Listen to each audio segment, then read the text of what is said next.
Welcome back, everyone. As most of you know, WWDC was just announced yesterday, or, the day we should be seeing WWDC. So this actually answered a big looming question of when we should be seeing iOS 15. Now, WWDC, as most of you know, year after year, has pretty much been the blueprint and the release date of almost every single iOS update that I can think of. I can't really remember in recent history where Apple didn't do that. So iOS 15, iPadOS 15, watchOS 8, and tvOS 15, and maybe some other updates too. We should be seeing betas of those specific softwares coming out very, very soon, and potentially on that June 7th release date based on what Apple announced yesterday. Now, from leaks that I've seen before and tweets from all these other, people, iOS 15 is looking to be a pretty good update. I'm not going to say it's completely different. At least that's what I thought. But some people are actually saying that Apple is currently working on completely re-engineering the code. And from what I've heard, they're actually rechanging all of their code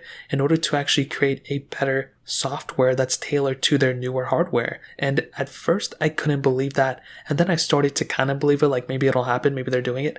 But now when we see Apple, they're just like not releasing updates on time. They've spent a lot of time away from iOS 14. They're doing something. I mean, we've been getting betas here and there, but these official updates that have been coming out have been few and far between. There are very rare updates that we're getting now, which is really weird to me. And I'm like, what are they doing with their time? But Apple is still spending all their money on their developers, so they have to be spending their money somewhere. So that's why I think iOS 15, to kind of corroborate those leaks, these engineers are fully changing up their original code.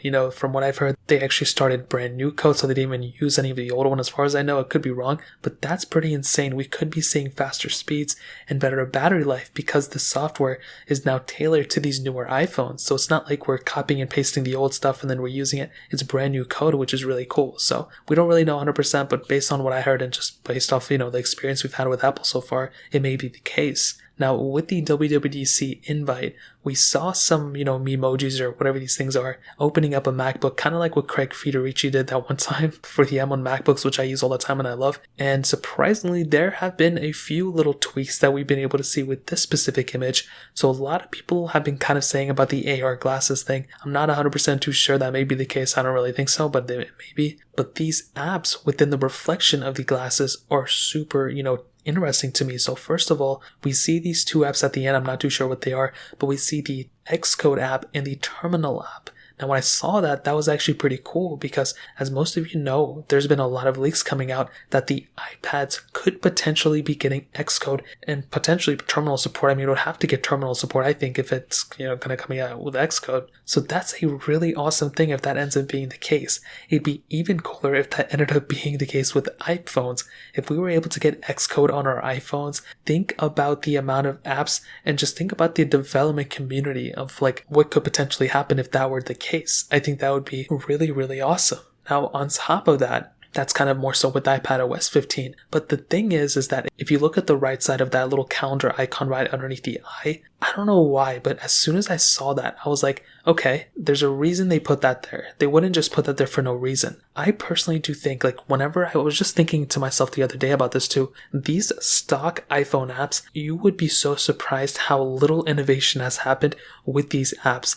To be honest, with the calendar, the Notes app, some other apps like that too, even the Files app, these things haven't got crazy updates. The Files app, I'm glad they brought it with iOS 11, but there's been very few updates for the iPhones. This calendar app is like the same exact app since like iOS 7, which is so crazy to me. They updated the Reminders app not too long ago. I'm glad they did it. But when I saw that, I was like, they would have to, and especially with the, the full change of code that we've been hearing about, they would have to go ahead and update these specific apps. When you use them and you look at them, you would be so surprised how outdated these things are. And even more so than that, the camera app. Why is the camera app so outdated? I mean, all of these apps are just so insane to me how old they look. And I really hope, if there's one thing I wish Apple can do, I really hope they go ahead and change a lot of these system apps.